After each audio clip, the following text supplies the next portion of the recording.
السلام عليكم ورحمة الله تعالى وبركاته. ما بيفهم المكتوب البقرة بالقلم. أنا أمس لما ذكرت عدد بني إسرائيل في مصر، هم قالوا لما خرجنا كان عددنا 3 مليون. هذا غير رقم البهايم.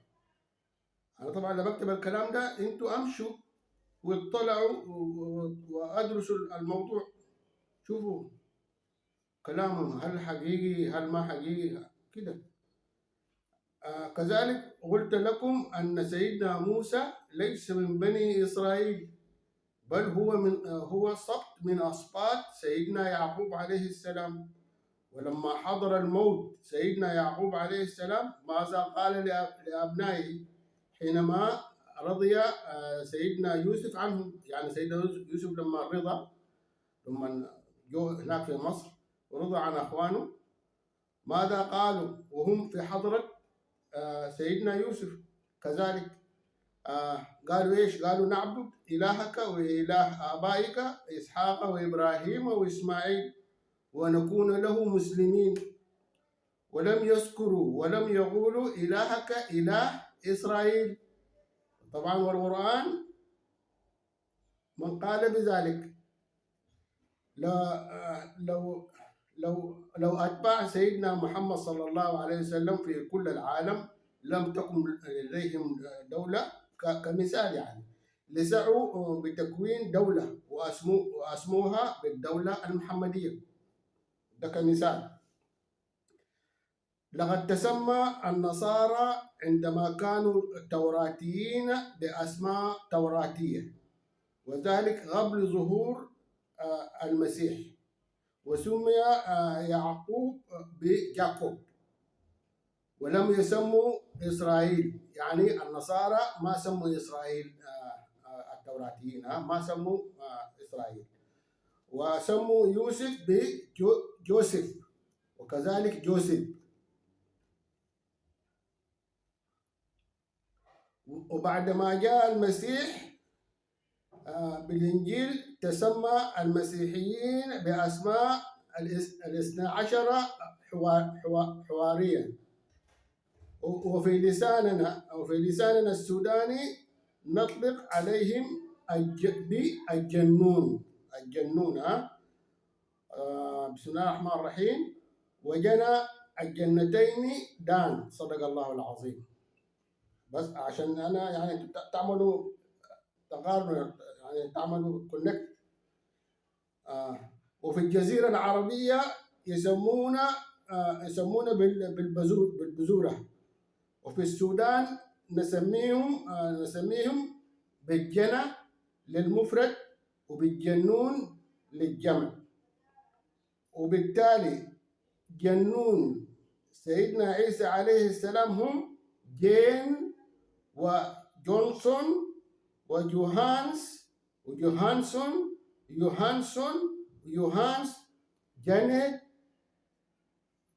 لحد ما يكتملوا 12 حواريا. اوكي، المهم الى ان يكتمل العدد من اشتقاق، والعدد ال 12 كله مشتق من كلمه جون وجين، من كلمه جون وجين وجنى، جنى الجنتين دار. سورة الصافات كأنهن بيض مكنون، أو كأنهن بيض مكنون. فيهم من يقول لك ربنا شبه الحور بالبيض ومحفوظ وسط الريش لكي لا ينكسر. وفيهم من يقول شبههن بالذي بداخل البيضة، وما القشرة الخارجية إلا للحفاظ على ما بالداخل. والموضوع وما فيه عليك الرجوع إلى الزمن الماضي وما يملكه الإنسان من ممتلكات تخص بيته. وإذا أذن بالرحول ماذا سيفعل؟ ماذا سيفعل لحاجياته المصنوعة من الطين والسعف والقرع البري والزجاج وأدوات زينة المرأة؟ عند الرحول سوف يضع الأشياء القابلة للكسر مع المحراكة والحطب وحجارة الطبخ وكل شيء يشكل خطرا على أعز ما يملك. ده أنا بحكي عن الإنسان القديم يعني زمان يعني. القابلة وقبل الرحول تقوم المرأة بمساعدة جاراتها بتكنين الأشياء القابلة للكسر بنسج خيوط من شعر الماعز وشرايط من الجلد وكذلك حبال من السعف حول المواعين القابلة للكسر حتى تنجو وتصل سالمة إلى الوجهة التي يريدونها. ويكن الخروف الفحل حتى لا يذهب إلى بهائم الجيران.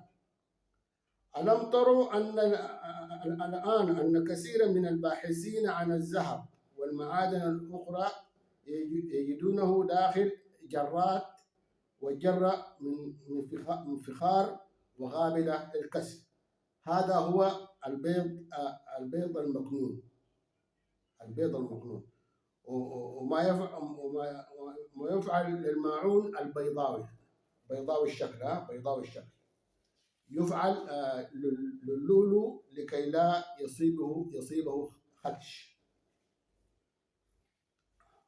طيب يعني خلاص فهمتوا انه البيض المكنون. عانى، يعين، تعاون، عين، كل هذه الكلمات ذات جذر واحد.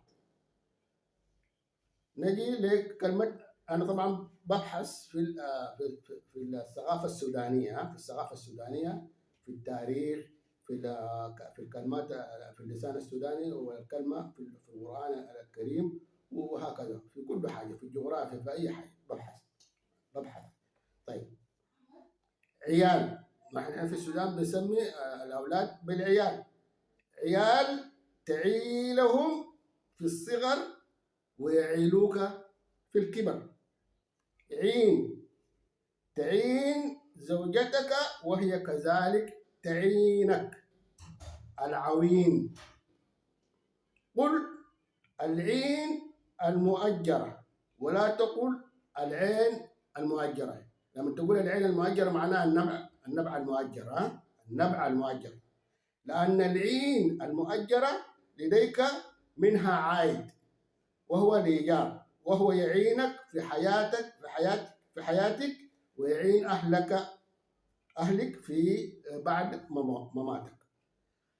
الحور العين واحدة بس، واحدة، وكذبوا عليك عندما قالوا لك 70 حورية.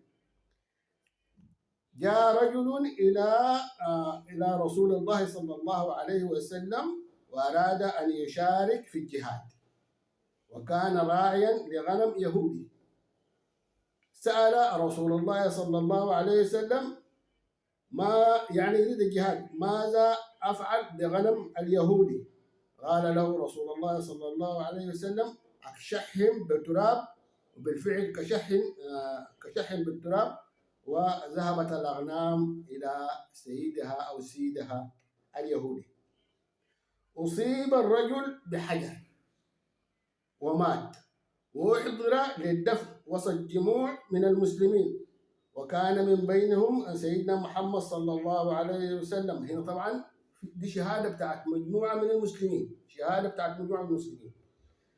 التفت سيدنا محمد صلى الله عليه وسلم إلى الناحية الأخرى. سألوه المسلمين ما بك يا رسول الله؟ قال لهم الآن جاءت للميت حورية لكي تعينه على إزالة التراب من جسده، ولم يقل جاءته 70 حورية. والسلام عليكم ورحمة الله تعالى وبركاته.